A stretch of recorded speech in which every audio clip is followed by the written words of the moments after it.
Disons les choses avec l'Algérie. Aujourd'hui, le thème est assez précis. On va débattre sur l'Algérie avec différents intervenants. Comme beaucoup, j'ai dû quitter l'école à un moment donné de ma vie et je me suis intéressé à l'histoire au moment où j'ai quitté l'école. Et du coup, je suis tombé sur un reportage il y a 20 ans qui s'appelait l'Algérie, 132 ans de colonisation et qui m'a donné la larme à l'œil et je me suis rendu compte de plein de faits historiques par rapport à l'Algérie. Et du coup, on va débattre aujourd'hui sur l'impact de l'Algérie dans ce monde. On est avec différents intervenants. Monsieur Pascal Troidec, comment vas-tu? Très bien, merci de cette invitation. De rien. Élu à la formation professionnelle et à la culture gris. Monsieur Arsène Zerkal, comment vas-tu? Ça va très bien, je te remercie. Ça va très bien, je te remercie. Et merci également pour l'invitation pour débattre sur le sujet de l'Algérie. Élu à la vie associative, entre autres. Monsieur Hadj, comment vas-tu? Très bien. Ça va, tout va bien? Merci. Et toi, ça va? Ça va très bien, Tranquille. je vais bien.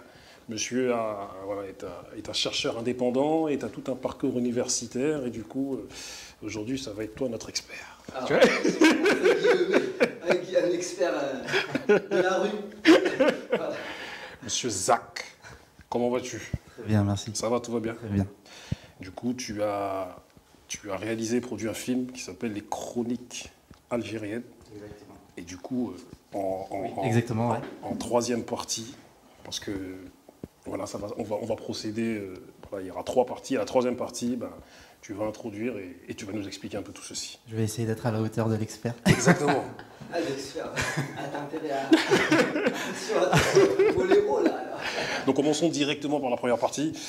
L'Algérie avant la colonisation et l'Algérie pendant la colonisation. Est-ce que tu peux nous évoquer un peu ce que c'était l'Algérie? Très bien. Donc, avant de commencer à rentrer dans le vif du sujet, j'aimerais rappeler un fait, et c'est en même temps un ressenti que j'ai, c'est que lorsqu'on parle de l'Algérie, on ne peut pas parler de l'Algérie sans parler de la France. Et ce rapport entre l'Algérie et la France, c'est une histoire commune.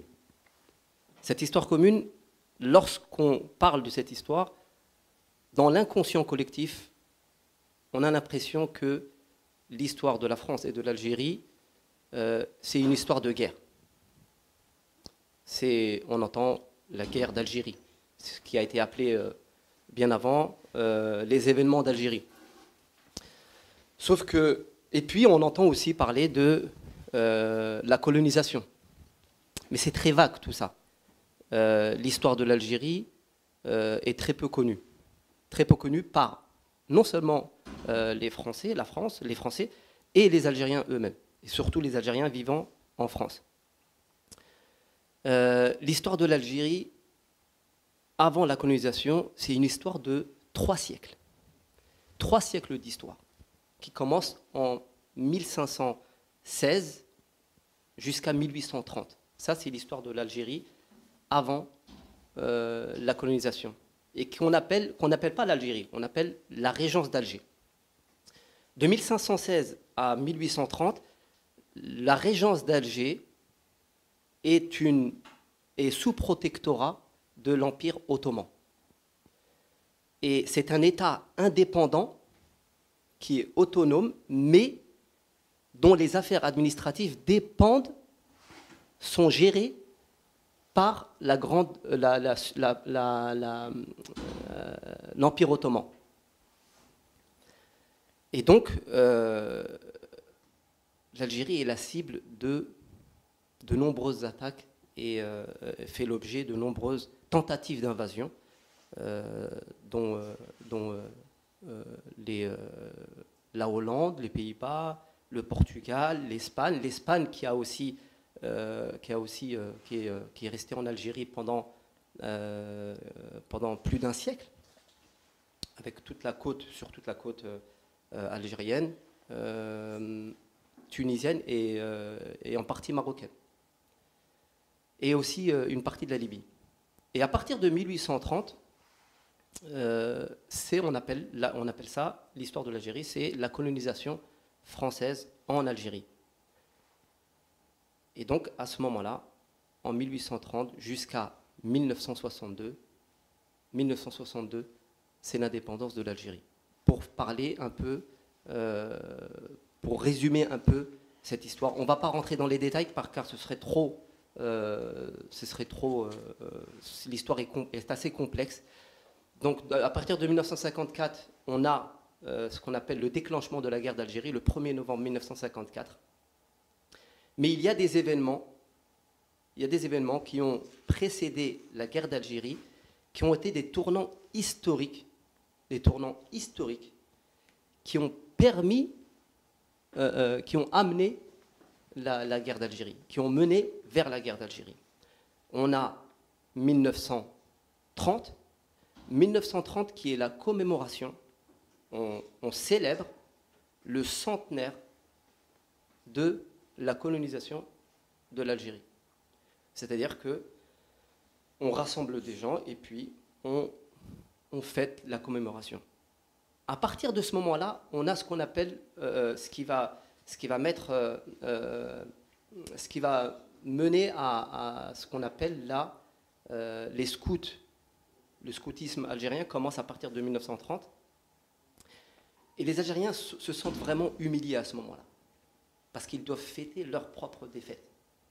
Et donc il y a une humiliation. Et à partir de ce moment-là, il y a un déclenchement dans l'esprit des gens. Il y a ce qu'on appelle la fierté algérienne. Justement, j'allais l'évoquer, même, la fierté algérienne. Donc elle commence, c'est inacceptable en fait. C'est inacceptable. Sauf que juste avant, mais bon, on va pas rentrer aussi également, on va pas rentrer dans les détails parce que ce serait trop compliqué. Mais avant 1930, il y a aussi la Première Guerre mondiale. Et pendant la Première Guerre mondiale, c'est pas des milliers, des dizaines, mais des centaines de milliers d'Algériens qui s'engagent avec la France, qui s'engagent auprès de la France. Et de nombreux sacrifices sont consentis de la part des Algériens. On a 1945, qui est un tournant aussi. Donc les massacres de Kharrata, Guelma, Stif, et aussi le Constantinois. Aussi.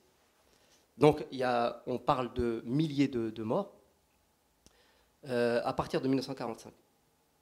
Et là commence, dans l'esprit des Algériens, après avoir réfléchi après avoir revendiqué des droits, l'égalité des droits entre les Algériens qui n'ont pas de statut pour l'instant, qui sont des indigènes, qui sont considérés comme des citoyens de seconde zone,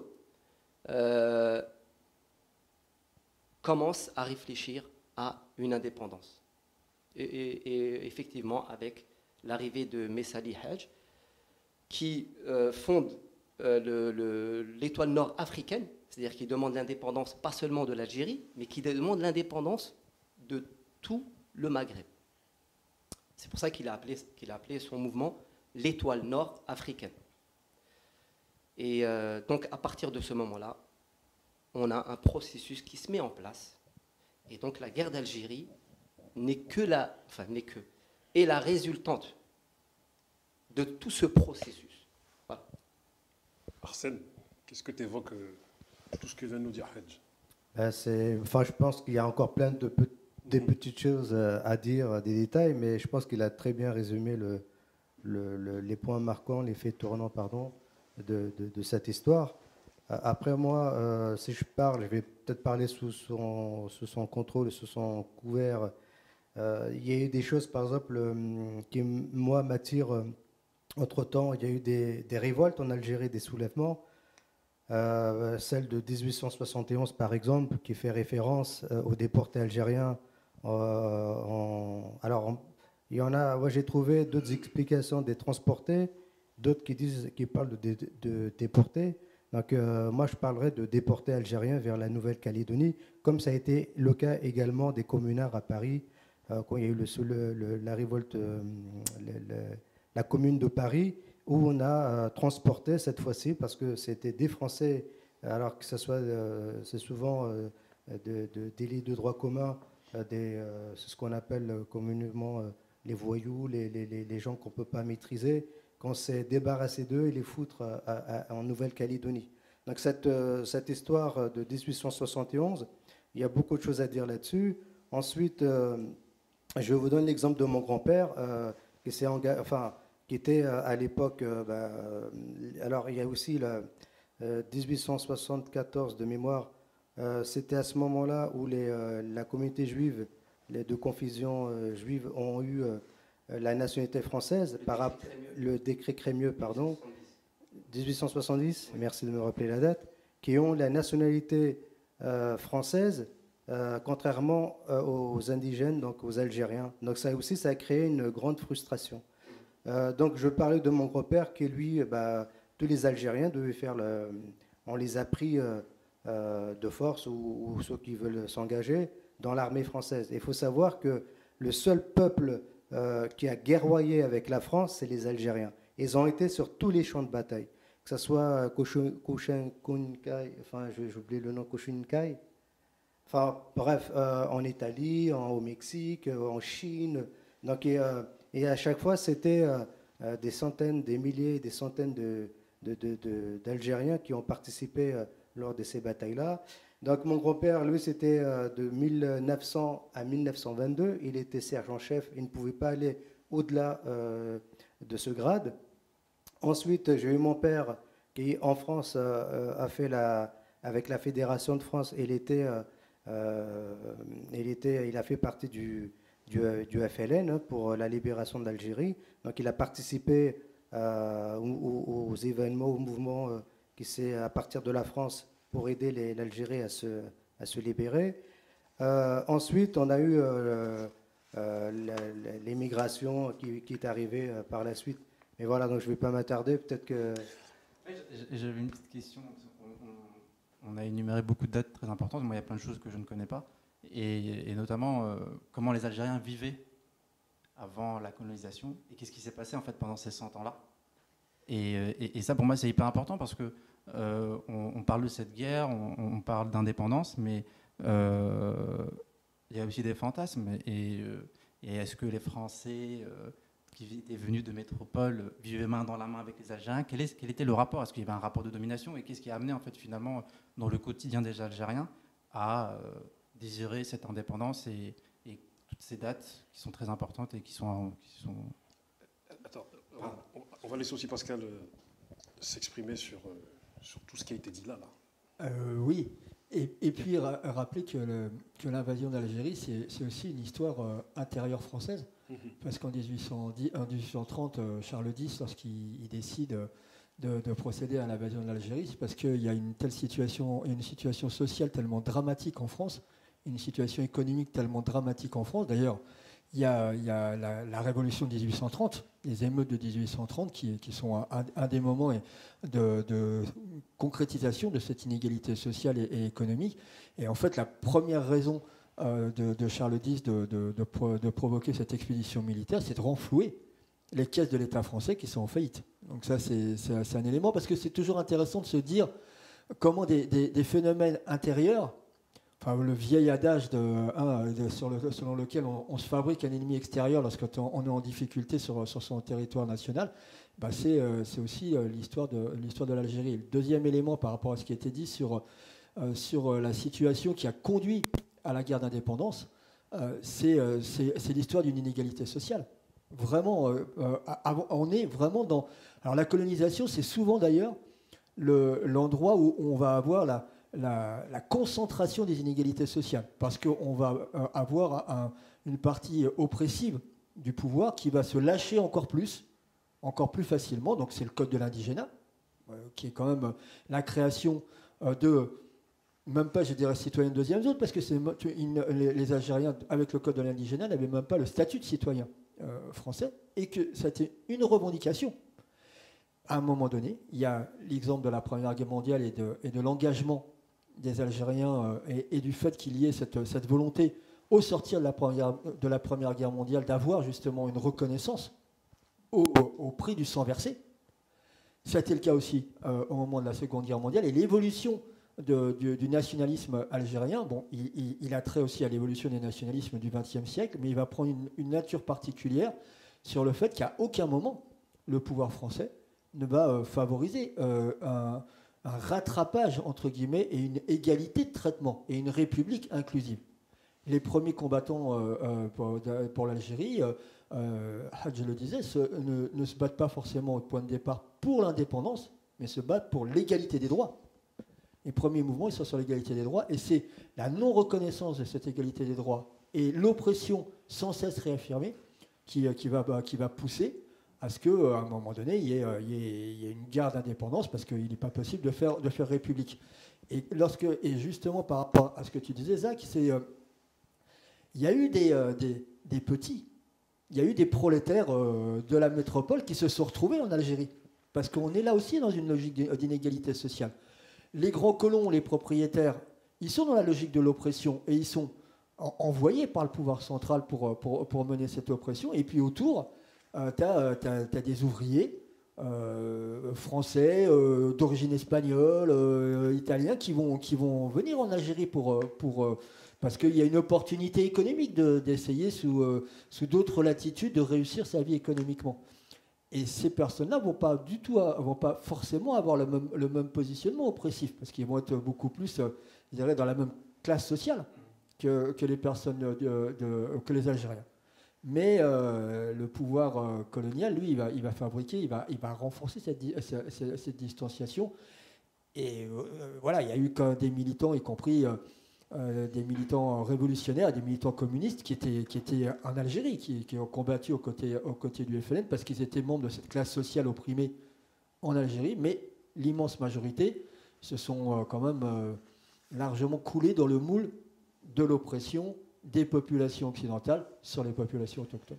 Avant qu'on en vienne au mouvement Hirak, j'aimerais qu'on fasse un focus sur la guerre d'Algérie que tu as évoquée, juste à la fin de ton propos, et aussi sur un documentaire qui m'a fortement interpellé à l'époque, Alger, la Mecque des révolutionnaires, où on peut y voir qu'à un moment donné, le gouvernement algérien a aidé des mouvements révolutionnaires dans le monde. Et juste un petit focus, et après, je vous demanderai de commenter un peu aussi. Je t'en prie.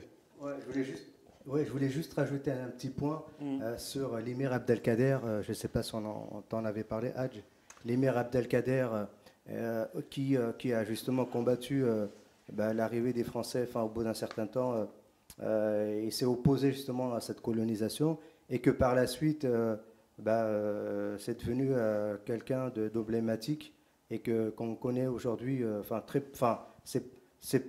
Il n'est pas connu du grand public, mais beaucoup de Français connaissent sa valeur. Et j'ai aussi d'autres personnalités, je ne sais pas comment on dit ça, qui ont marqué aussi l'histoire de l'Algérie. C'est le Cheikh Haddad et Al-Mokrani. Donc c'est aussi deux personnes que les Algériens disent qu'il ne faut pas oublier dans l'histoire de l'Algérie. Je t'en prie, mon ami. Alors, on peut répondre aux questions, ou il faut qu'on parle de... On va y répondre juste après. D'accord. À la fin, tu souhaites qu'on engage la discussion directement sur le deuxième thème, sur la guerre d'Algérie. La guerre d'Algérie et... Très bien. Donc la guerre d'Algérie commence le 1er novembre 1954. Elle est déclenchée la nuit du 1er, en fait, la nuit du 1er novembre 1954. Elle est déclenchée par qui? Qui est à l'initiative de cette guerre? Eh bien, c'est ce qu'on appelle le FLN, le Front de Libération Nationale. Mais le Front de Libération Nationale, il est pas tombé du ciel. La guerre d'Algérie, elle a une certaine, de toute l'histoire de l'Algérie. Si on doit retenir quelque chose de la guerre d'Algérie, c'est sa complexité.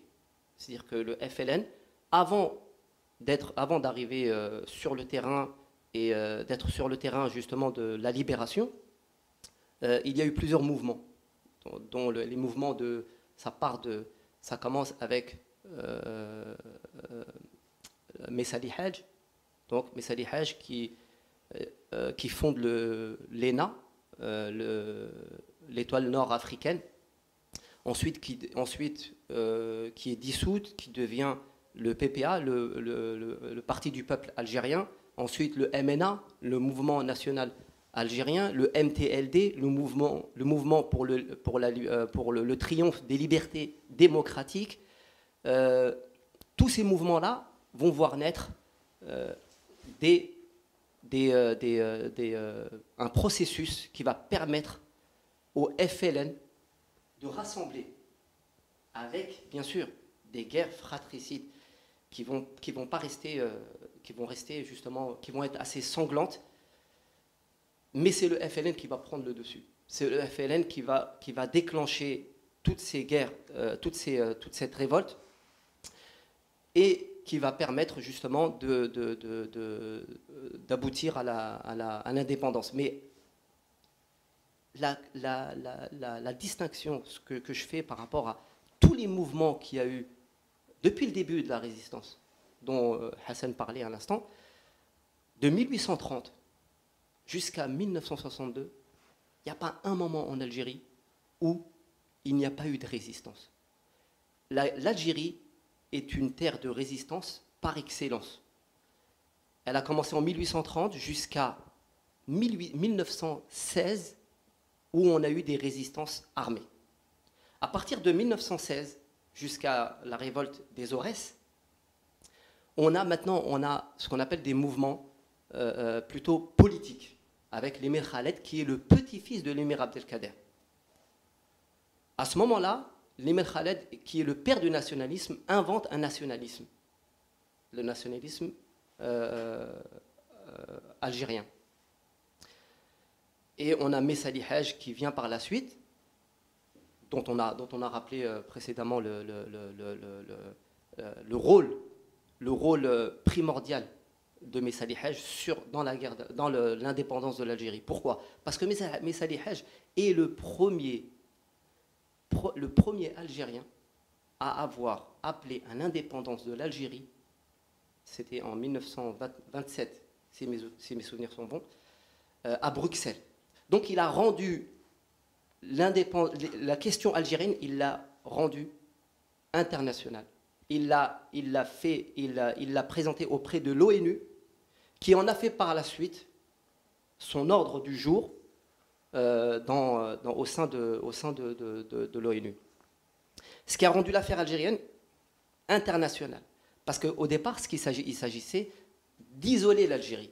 Parce qu'il fallait que ce soit une question algérienne. Il fallait que ce soit une question algérienne. Une question interne, plutôt. Mais Messali Haj en a fait une question internationale. Et donc, c'est ça qui l'a mis, justement, à l'ordre du jour et qui lui a donné qui en a fait une affaire plutôt extérieure, internationale. Et donc, la guerre d'Algérie, on sait qu'elle a duré 7 ans et demi, jusqu'aux accords d'Évian, le 19 mars 1962. De 54 à 62, on a ce qu'on a appelé communément les événements d'Algérie. Et à partir de 1999, Chirac a décidé à accepter de l'appeler la guerre d'Algérie. J'aimerais rappeler juste une chose très importante, c'est la date de 1956. La date de 1956, avec un enchaînement d'événements, dont le congrès de la Soumam. Le congrès de la Soumam qui est un tournant dans la guerre d'Algérie.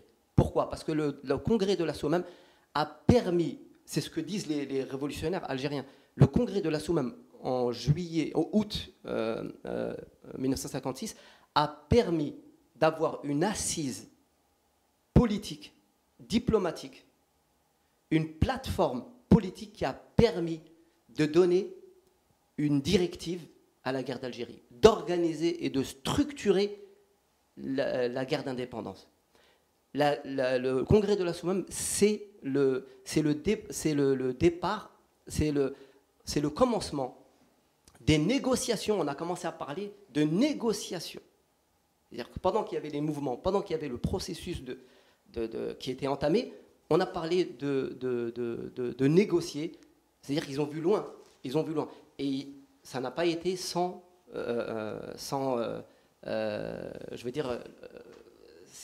n'a pas été sans conséquence, parce qu'il y a eu des désaccords. Et quel fut l'un des éléments principaux, l'un des points essentiels du congrès de la Soumam, c'était la primauté du politique sur le militaire. Et pourquoi je dis ça? Parce que ça a un lien avec ce dont on va parler après, dans le Hirak. parce que la primauté du politique sur le militaire, le lien, il est là. Voilà. Donc, Avant de parler du Hirak et avant que vous commentiez, est-ce que tu peux me faire vite fait un focus de 62-74? On sait que Alger fut la terre des révolutionnaires de Che Guevara. Effectivement, oui.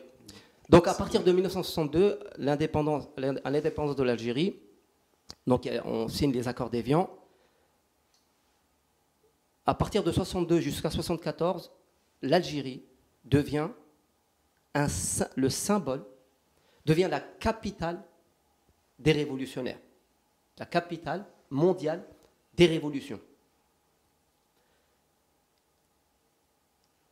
Des éléments et des personnages, un personnage central en particulier, Frantz Fanon, qui a permis, et pas que ça, mais entre autres, donc Frantz Fanon qui est d'origine martiniquaise, qui dit lui-même, hein, je suis né martiniquais et je suis mort et je mourrai algérien. Était un psychiatre, un grand psychiatre, qui exerçait à Blida. Et Frantz Fanon a eu un rôle primordial dans, dans ce qu'on va appeler la Mecque des révolutionnaires. Pourquoi? Parce que Frantz Fanon, il avait des liens avec... Il s'est installé à un moment donné aux États-Unis et il a écrit un livre. Ce livre qui s'appelle Les damnés de la terre. Ce livre-là a permis à des Américains de prendre des informations, d'avoir des informations sur ce que c'était que la guerre d'Algérie. Donc ils ont entendu parler de la Casbah, de la bataille d'Alger. D'ailleurs, je vais revenir à la bataille d'Alger. Et Frantz Fanon a contribué à alimenter l'attrait des Noirs américains pour l'Algérie. Parce qu'il y a eu des révoltes aux États-Unis. On se battait aux États-Unis contre les inégalités des droits, la ségrégation, j'allais y venir justement, merci, la ségrégation raciale, et donc tout cela faisait écho aux Noirs américains qui ont senti que l'Algérie permettrait justement et était solidaire de ces mouvements-là, de tous les mouvements qui cherchaient à s'émanciper de tout ce qui était au niveau des inégalités des droits. Donc les Noirs américains ont été très attentifs à cela. Et il y a eu le film de la bataille d'Alger de Gillo Pontecorvo qui a permis qui a mis en lumière ce que c'était que la résistance, justement, en particulier pendant la bataille d'Alger. Tout ça a mis en lumière la situation algérienne. Et le monde entier s'est tourné vers Alger. Pourquoi Alger? Parce que, comme le disait Che Guevara, l'Algérie est devenue le symbole, lui-même le disait, le symbole des révolutions dans le monde. Et je rajouterai juste, je terminerai par ça, Che Guevara disait, nous ne sommes pas insensibles à tout ce qui se passe dans le monde, dans n'importe quelle partie du monde. Si un pays, la victoire d'un pays, de n'importe quel pays contre l'impérialisme est notre victoire. Et la défaite d'un pays contre l'impérialisme est notre défaite. Donc, il s'approprie la question algérienne. Donc, il vient 2 fois en Algérie, une fois en 63, une fois en 65. Pour lui, c'est son pays. Et Mandela, pareil. Mandela, qui en 1951 est arrivé en Algérie, et il dit très bien, Mandela, Hélène Mortefi le dit aussi, que c'est quand je suis arrivé en Algérie, en 1951, que je suis devenu un homme. Alors imaginez-vous, Nelson Mandela, qui dit qu'en 1951, il va en Algérie et que c'est là qu'il devient un homme, il passe ensuite plus de 25 ans de sa vie en prison. Est-ce que c'est ça qui l'a fait tenir en prison ou pas? Est-ce que c'est le fait d'être passé en Algérie? Est-ce que c'est ça qui l'a fait tenir ou pas? C'est une question que je pose. J'affirme rien. Je n'affirme rien. Voilà. En tout cas, ce qui est sûr, c'est qu'on peut retrouver dans les archives une photo de grands leaders de l'époque, comme Lumumba, comme le Che Guevara, comme d'autres encore, où ils sont tous en Algérie. Et puis même en Algérie, on peut y voir aussi des rues au nom de ces révolutionnaires de l'époque. Exactement. Martin Luther King, Martin Luther King, Malcolm X, tous ces hommes. Martin Luther King passe 2 heures avec Ben Bella, et il lui dit: nous sommes frères et nous avons le même combat. Fidel Castro aussi. Fidel Castro. Oui. Rapidement, est-ce que vous pouvez me commenter ce qu'il vient de vous dire? Est-ce que ça vous évoque assez rapidement avant qu'on en vienne à la dernière partie Un mot sur le processus de révolutionnaire au moment de la guerre d'Algérie, parce que Hadj a raison de pointer la question de l'hétérogénéité du FLN et ce qu'il y a eu avant. Un mouvement révolutionnaire, un mouvement d'indépendance, il ne se construit pas forcément avec une direction unique, une direction centrale. On le sait bien, pour ceux qui s'intéressent à la Seconde Guerre mondiale ici en France, le Conseil national de la résistance a fédéré des mouvements de résistance qui étaient très divers, entre les communistes, les gaullistes, etc. Dans le mouvement de la guerre d'indépendance algérienne, il y a ce même phénomène, avec des courants d'idées, avec des personnalités, avec aussi des gens qui, à des moments donnés, ont été utilisés par le pouvoir français pour être construits les uns contre les autres, y compris dans le processus révolutionnaire. Et l'hétérogénéité du FLN, elle est le produit de cela. Donc quand tu fais référence au Congrès de la Soumam 1956, c'est l'élément fondateur, parce que c'est l'élément fédérateur du FLN sur un projet politique. Ne sera jamais traité à ce moment-là d'une manière véritable, à mon sens, la question du politique et du religieux. On est dans un accord entre le politique où, clairement, la religion, l'islam est considéré comme religion d'État du nouvel État algérien, et il y a un accord qui est passé, entre guillemets, parce qu'il y a eu des mouvements de résistance religieux pendant le XXe siècle, très forts, et donc il y a un accord qui est passé à ce moment-là. Cet accord-là, il préside aussi un certain nombre d'éléments qu'on va retrouver un peu plus tard, notamment à partir des années 80 et des années 90 en Algérie, dans le fait de ne pas avoir tranché sur la primauté du politique sur le religieux ou pas à ce moment-là. Mais plus intéressant, c'est l'hétérogénéité du FLN. On va le retrouver sur la situation de l'après-indépendance.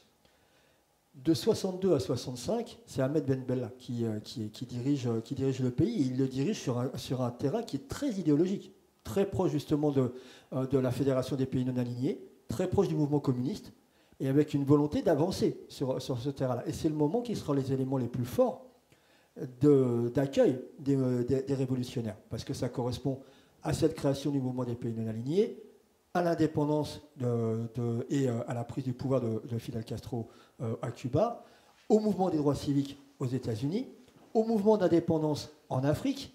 Tu parlais de Lumumba, c'est aussi la bataille d'Ernesto Guevara en Angola, sur la première guerre d'Angola. Donc c'est ce moment-là.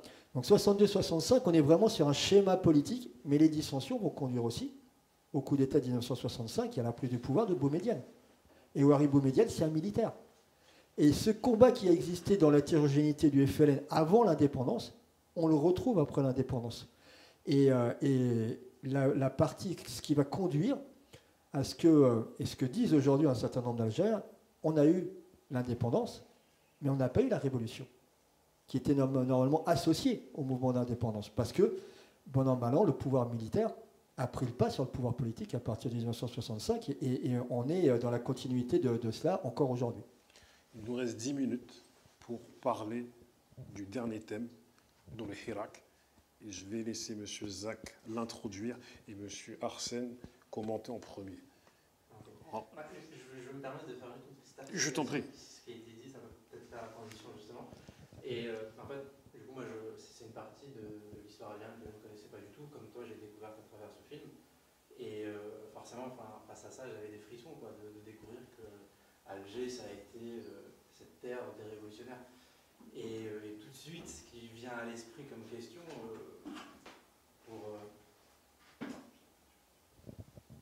machin.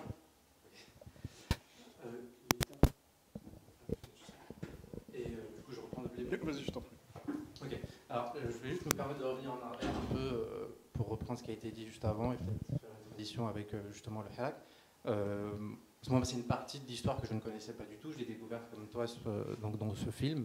Et j'étais pris par des frissons parce que voilà, je découvrais Alger sous un autre regard et comme terre des révolutionnaires. Et là voilà, bon, bref, je passe par beaucoup de choses, beaucoup d'émotions et beaucoup de découvertes. Mais vraiment la question là qui émane justement pour ensuite en venir au Hirak, c'est comment en fait on part de là, de ce qui a été gagné à ce moment-là, et pour arriver à l'Algérie d'aujourd'hui, ou encore celle de 2019 sur laquelle on va revenir justement concernant le Hirak. Et quel est le chemin en fait qui s'est mis en place de se dire qu'on était là, il y avait les Black Panthers, il y avait tous ceux que tu as cités qui se considéraient comme frères et liés à cette Algérie nouvelle, et comment cette Algérie révolutionnaire devient une Algérie où un président en 2019, enfin, comment dire, il revient pour demander un 5e mandat. Et du coup, on arrive justement à Chronique algérienne. Et donc voilà, donc, toujours dans cette gestation, dans mes questions, dans ce qui me traversait à ce moment-là. Pour faire la petite histoire très rapidement, en 2019, j'ai été ébahi par le mouvement des Gilets jaunes en France et du coup par le Hirak, en bref, presque coup du sort, du destin, je ne sais pas, mais il y avait une espèce de parallèle là, comme ça qui s'installait pour moi et dans l'actualité. Et donc voilà, je les suivais de front et j'essayais de comprendre l'un et l'autre. À ce moment-là, je travaillais sur l'écriture d'un documentaire concernant les Gilets jaunes et les luttes en France. Et forcément, mon cœur était partagé entre les deux. Et donc, il y avait cette date du 22 février. Alors, peut-être que vous pourriez m'aider, mais je sais que déjà, 2-3 jours avant, si je ne dis pas de bêtises, la jeunesse de Khéata c'était sorti dans les rues.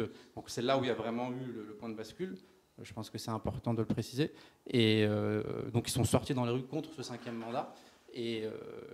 Et donc voilà, donc moi j'étais pris par le lyrisme de cette situation, de toute l'histoire finalement algérienne que je découvrais d'un coup. Et donc j'avais des doutes. Enfin, moi je fais du cinéma, donc comme tu le sais, j'avais fait pas mal de courts-métrages avant.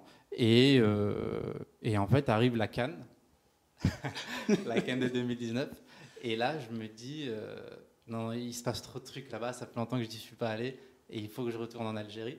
Donc là, j'ameute mon équipe, on part dans l'urgence, on fait les visas pour tout le monde et on part pour justement tourner ce film. Et du coup, vous étiez en freestyle, comme à l'époque où tu rappais, tu écrivais des choses, et tu es parti en freestyle là-bas à filmer tout ce mouvement. C'est ça. Il y a un peu de ça. Alors, il y a clairement un peu de ça. Après, freestyle, oui et non. Oui. Freestyle, non, mais tu as raison, hein, parce qu'il y a vraiment un rapport au rap, et je ne sais pas si on en a parlé peut-être. Non, mais t'inquiète, j'ai lu. Et en fait, ce qui s'est passé, c'est que moi, je suis un peu un hyperactif, donc je travaille sur plusieurs choses en même temps, et j'écrivais un film, j'étais sur l'écriture d'un film qui s'appelle Chahabi, et je voulais aller en Algérie pour faire un repérage. Donc voilà, donc c'était d'une certaine manière structuré. Donc j'allais en Algérie quand même avec une équipe, tu vois. Donc il y avait le désir de faire des images, etc. Sauf que je ne m'attendais pas à découvrir ce que j'allais découvrir sur place. Vraiment, j'ai été pris par les gens, par la foule, par le désir, par toute cette énergie révolutionnaire qui était vraiment folle. Et malgré moi, un film s'est fait, vraiment. Et je pense que c'est ce qui donne un peu une certaine forme, je ne sais pas si c'est moi qui peux le dire, mais d'une certaine forme d'authenticité dans le film. Un peu naïf potentiellement. Et donc oui, il y avait un rapport très freestyle, qui est un espèce d'open mic en fait, qui se mettait en place parce que pour retourner un peu en arrière, moi voilà, j'ai grandi en banlieue, je suis rebeu, je suis d'origine algérienne, et du coup, déjà je sentais que j'avais une certaine imagination, un certain imaginaire à exploiter. Pour moi, c'était le rap, quoi. Donc je me suis mis à la première chose que j'ai écrite, c'est des textes de rap. Bon, j'avais pas de flow, j'avais pas forcément les compétences pour, tu vois. J'ai même du mal à tenir un micro. J'ai testé, en tout cas, ça m'a poussé à écrire, donc ça c'était un bon début. Et j'avais ressenti ça en Algérie, c'est-à-dire que en tout cas dans la forme documentaire, ce qui m'a appris à ce moment-là, c'est que vraiment on est arrivé le jeudi soir, et le lendemain on était dans le Hirak, tu vois. Et donc il y avait pas de préparation, j'avais rien écrit, tu vois, j'avais rien préparé, et donc bah, voilà, on est arrivé, même mon équipe ils sont pas d'origine algérienne, ils sont blancs, tu vois, et donc ils se cachaient, ils avaient mis une casquette algérienne, il avait mis un drapeau, on cachait le matos parce qu'on avait quand même peur, tu vois, parce que on était en train de faire un film politique d'une certaine manière et on ne connaissait pas trop la situation là-bas, tu vois. Donc on était un peu frileux, ils ont quand même été très courageux parce qu'eux, ils n'ont pas la double nationalité et ils ne parlaient pas la langue non plus. Donc voilà, bref, on s'est mis dans un coin, les gens commençaient à... Je me souviens très bien, j'ai encore cette image en tête, on s'est mis dans un coin, on a préparé la caméra, le matos son, etc. On s'est un peu dissimulé et on s'est lancé. Tu vois. Et là, c'était un vrai open mic parce qu'en gros, on a lancé la cam, on ne savait pas ce qu'on allait capter, on ne savait pas ce qui allait se passer et on a juste été porté par l'énergie du Hirak. Et sincèrement, c'était tellement puissant ce qui s'est passé là-bas et que ça donnait ce film. On va finir par vos interventions, parce qu'on arrive à la fin de notre entretien. On l'a dépassé, mais ça ne fait rien, c'est comme ça. Voilà, terminons par vos interventions. Arsène. Alors, on ne peut pas parler d'Algérie si on ne parle pas. Je vais juste revenir un petit peu en arrière sur une date du 17 octobre 61, où justement je fais le lien entre ce que disait Hadj concernant la partie qui est devenue plutôt politique que militaire. On a donné, puisqu'il y a eu le couvre-feu à cette période-là du 17 octobre 61, et le mot d'ordre du FLN, c'était de sortir pour dénoncer ce couvre-feu. Et en même temps, ça permettait de rassembler la diaspora algérienne, les Algériens de France, qui étaient français normalement, et de manifester contre ce couvre-feu. En même temps, c'était aussi peut-être l'idée pour le FLN de s'en servir peut-être comme un poids, en disant on pèse sur la balance. Et donc du coup, ils sont sortis par des dizaines de milliers qui venaient de partout de France à Paris, et où il y a eu la répression. Et aujourd'hui, on commémore le 17 octobre 61. Il y a des plaques et des stèles qui sont posées au bord de Seine ou dans d'autres villes en leur mémoire. Donc ça, c'était quelque chose dont je voulais revenir. Une fois qu'il y a eu l'indépendance de l'Algérie, elle s'est libérée, et dans les accords d'Évian ou dans la constitution algérienne, l'Algérie n'a pas le droit militairement ne peut pas sortir de l'Algérie, aller sur des théâtres d'opération à l'extérieur. Donc elle est à l'intérieur. Donc du coup, à ce titre, l'Algérie, elle s'est donnée pour engagement d'aider tous les autres peuples à se libérer de les aider dans leur résistance pour se libérer, pour avoir leur indépendance. Et notamment, un truc qu'on ne dit pas aussi, le Portugal, qui était sous Salazar, où il y avait un peu comme en Allemagne le totalitarisme, et qui a aidé justement le Portugal. Pour revenir sur le Hirak, donc le Hirak, c'est quoi? C'est un mouvement populaire qui, dans tout le monde arabe, hein, il y a des mouvements populaires comme ça, et notamment en Algérie, qui, comme tu disais tout à l'heure, tu faisais le parallèle avec les Gilets jaunes. Donc nous, ici en France, on a bien suivi les Gilets jaunes avec la dureté de la vie, la cherté de la vie, où on voit bien que tout augmente, et les gens, par rapport à leur pouvoir d'achat, ils ne s'en sortaient pas. Et puis voilà, de fil en aiguille, ça a donné ce que ça a donné. Les gens se sont organisés pour devenir des Gilets jaunes. Et on voyait que des fois, ce n'était pas maîtrisé ou c'était manipulé. On voyait que ça cassait de partout. Et ça, c'était pas possible. Et de l'autre côté de la Méditerranée, il y a la naissance du Hirak. C'était suite à l'élection de Bouteflika, qui était sur un fauteuil roulant où il ne bougeait pas.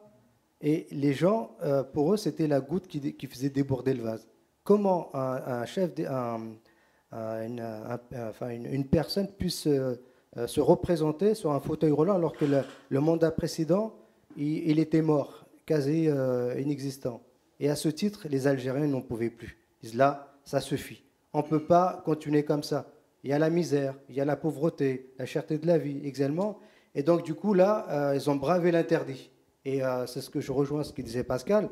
Donc, il y a eu l'indépendance en 62. Donc, ils se sont libérés physiquement du colonialisme.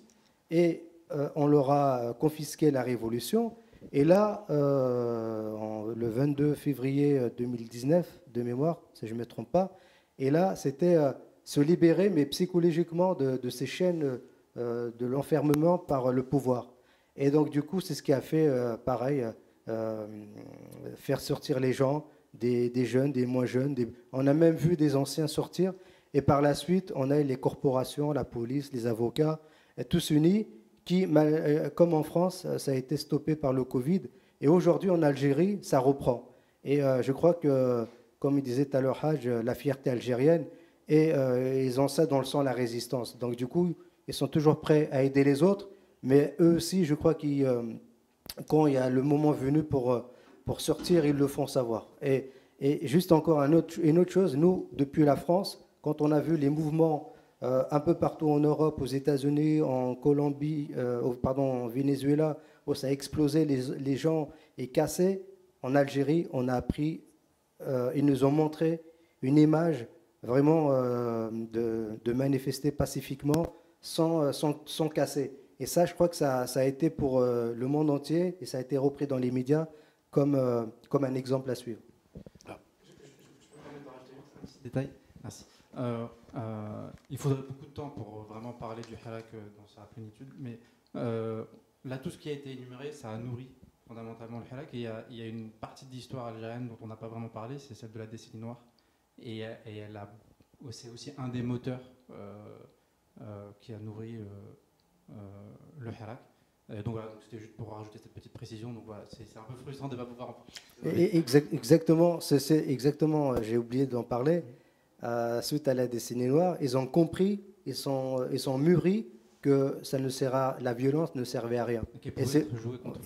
Voilà, exactement, et c'est pour ça qu'ils ont changé, ils se sont assagis, ils se sont un peu libérés, ils se sont expérimentés en la matière, et c'est pour ça qu'on pendant le Hirak, ils se sont vraiment dit non à la violence, malgré on a vu quelques policiers essayer de titiller un peu, mais toujours continuer la révolte, cette révolution pacifique.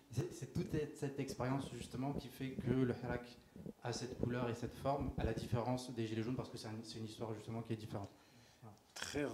Rapidement, s'il vous plaît. Mais je sais, Pascal Margaret, s'il vous plaît, parce qu'on a j'ai d'autres émissions et on a respecté. S'il vous plaît, Pascal.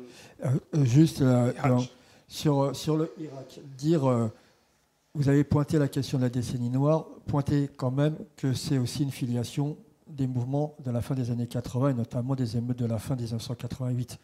Il y a eu déjà ces mouvements-là et effectivement, il n'y avait pas eu encore la décennie noire, mais il y a déjà eu cette mobilisation pour obtenir l'Algérie libre, démocratique, sociale, qui est l'aspiration de la jeunesse. Dire ensuite que sur le Irak aujourd'hui, et pour un message par rapport à l'avenir, parce que je partage évidemment tout ce qui a été dit sur la force du Irak et y compris pour y avoir participé à titre individuel. Et je salue d'ailleurs les camarades algériens qui continuent à mener le combat et qui soient de ce côté-ci ou de l'autre côté de la Méditerranée, parce que justement, il y a une chose que je voudrais dire, le pouvoir va jouer, et comme toujours, la question de l'ingérence.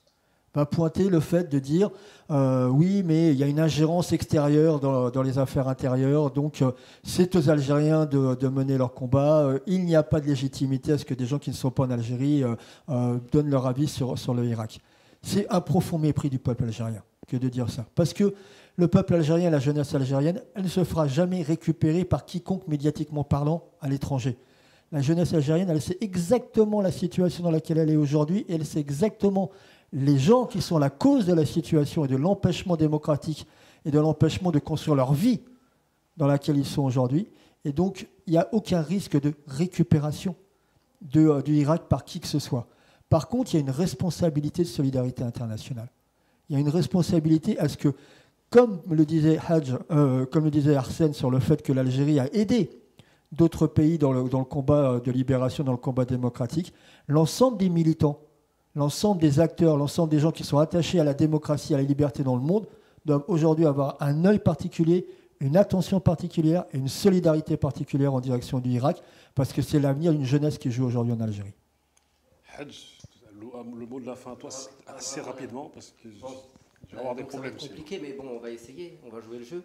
Je dirais que parler du Hirak aujourd'hui, alors que c'est un mouvement de contestation populaire, qui est la résultante, le résultat de nombreuses années de lutte. Je vais résumer tout ce qui se passe, y compris le Hirak, et tout ce qui s'est passé depuis toute l'histoire de l'Algérie.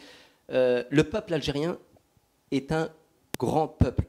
La différence avec le Hirak, aujourd'hui, ce qui le distingue, c'est qu'on a affaire aujourd'hui à un peuple qui a une conscience très élevée. On le voit dans les cortèges, on voit dans les manifestations que les gens ont vraiment évolué. Les gens ont besoin de cette liberté. Je vais juste dire une dernière chose, c'est que l'Algérie et la liberté, l'Algérie est le synonyme de la liberté. L'Algérie a toujours lutté pour sa liberté.